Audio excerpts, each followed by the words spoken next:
안녕하십니까, 문틀란TV입니다. 한국당 심재철 원내대표가 29일 민주당과 군소야당들 관련해서 충격적인 의혹 제기를 해 파장이 일고 있습니다. 군소야당들이 선거법 관련해서 민주당의 요구를 들어주는 대신 민주당은 심상정, 박지원, 손학규, 정동영 등의 지역구에 후보를 내지 않고 군소야당들은 전국에 후보를 많이 내지 않기로 합의했다는 충격적인 의혹을 제기했습니다. 민주당이 이러한 의혹 제기에 대해 펄쩍 뛰며 부인하고 있지만 선거법이 사상 초유로 제1야당의 반대에도 불구하고 군소야당의 협조로 강행 처리된 만큼 심상정, 박지원, 손학규, 정동영 등의 지역구에 대한 민주당의 무공천 여부는 앞으로 지켜볼 필요성이 생겼습니다. 민주당의 부인에도 불구하고 심재철 원내대표가 제기한 의혹이 완전한 허구가 아닌 사실일 가능성이 충분히 있다고 봅니다. 그 이유는 첫째, 자칫 거센 역풍을 초래할 수도 있는 이런 엄청난 내용의 의혹을 전혀 제보나 정보도 없이 제기한다는 것은 한국당과 4%의 첨예하게 대치하고 있는 상황에서 상상하기 어렵습니다. 특히 심재철 원내대표가 첩보가 아닌 정보라고 표현한 점도 눈여겨봐야 합니다. 심재철 원내대표가 제기한 의혹이 비교적 구체적인 내용을 담고 있다는 점에서 그 신빙성을 결코 무시할 수 없습니다. 둘째, 민주당의 대응이 예상보다 강하지 않다는 것입니다.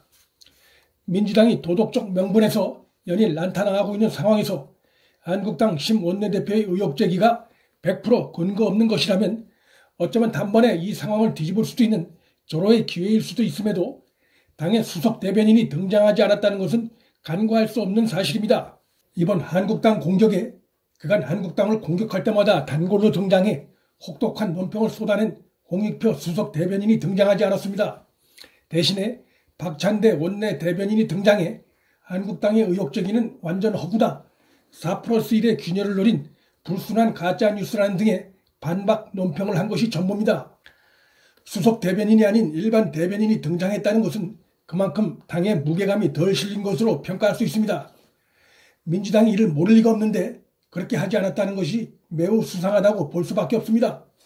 민주당으로서는 이번 기회를 이용해서 공수처 법안 강행 처리 명분과 나아가 지금껏 그들이 4+1 내에서 행해온 온갖 법안 일방 처리에 대해서까지 정당성을 포장할 수도 있었는데 그렇게 하지 않은 것은 심재철 원내대표의 의혹 제기를 당이 최강도급으로 부정하기엔 부담이 있었던 것으로 볼 수밖에 없습니다. 셋째, 군소야당들의 반응이 매우 수상하다는 것입니다. 군소야당들의 경우는 당의 공식적인 반박 입장이 나오지 않고 있습니다. 손학규는 30일 아침 당 최고회의에서 관련한 구체적 언급을 하지 않았고 심상정은 삼류소설이라는 등 두루뭉술한 비판만 했을 뿐 구체적인 반박이 보이지 않는 것은 누가 봐도 매우 수상한 일입니다. 이들이 어떤 정치인들입니까? 20대 국회에서 틈만 남은 한국당 비난에 열을 올려왔던 정치인들입니다. 그런데 30일 아침 심상정의 비난은 꽤 한가로워 보이기까지 합니다. 이들이 한국당의 이번 의혹 제기에 대해 두루뭉술한 비판만 할 뿐 구체적인 내용에 대한 반박을 하지 않고 있다는 것은 누가 봐도 매우 수상한 일입니다. 넷째, 민주당과 군소야당들 간의 막판 합의 내용과 그 합의에 이르는 과정이 너무나 수상하다는 것입니다. 군소야당들은 민주당이 하자는 대로 다 들어준 결과가 됐습니다. 군소야당들로선 명분도 진리도 다 잃는 이런 합의에 왜 손을 들어줬을까를 생각해보면 심재철 원내대표가 제기한 의혹의 사실일 가능성을 배제할 수 없습니다. 그간 군소야당들은 비례대표 30석에만 연동형을 씌우는 것과 석패율제 도입을 없었던 일로 하는 것에 대해 극렬하게 반대해왔고 민주당을 향해 비난도 쏟아냈었습니다. 그런데 최종에는 모든 것이 민주당이 원하는 대로 됐고 군소야당들은 거기에 순순히 따라준 결과가 됐습니다. 거기에다가 숫자적으로 보면 지역구와 비례대표 의석수가 이전과 하나도 달라진 것이 없는 상황입니다. 이런 정치 협상은 군소야당의 후퇴가 아닌 완패입니다. 정당이 협상을 하면서 어느 한쪽에만 유리한 협상을 하지 않습니다. 그것은 정치인뿐만 아니라 기업도 그렇고 누구나 다 마찬가지입니다. 더욱이 군소야당들은 민주당의 기생정당이란 비난을 들어가면서까지 지금껏 여당 편을 들어온 것이 선거제 때문이었는데 이제 와서 민주당이 요구하는 대로 자신들의 모든 요구를 다 내려놓는다는 것은 상상하기 매우 어렵습니다. 무공천이라는 것은 다시 말하면 후보 단일화나 다름없습니다. 후보 단일화의 방법은 무공천도 있고 아니면 경쟁력 있는 후보를 그 지역에 내지 않는 방법도 있습니다.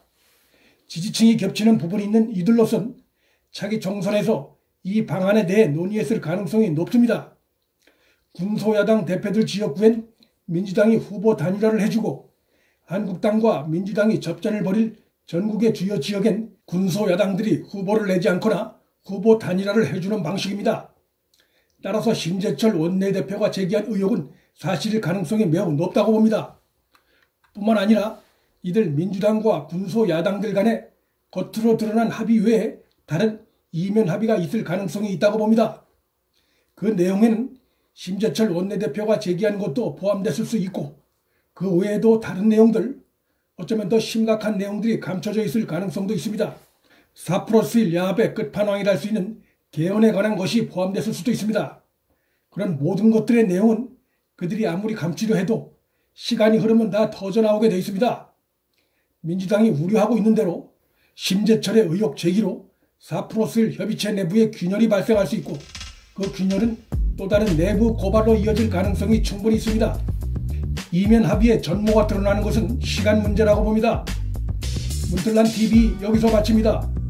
시청해 주셔서 감사합니다.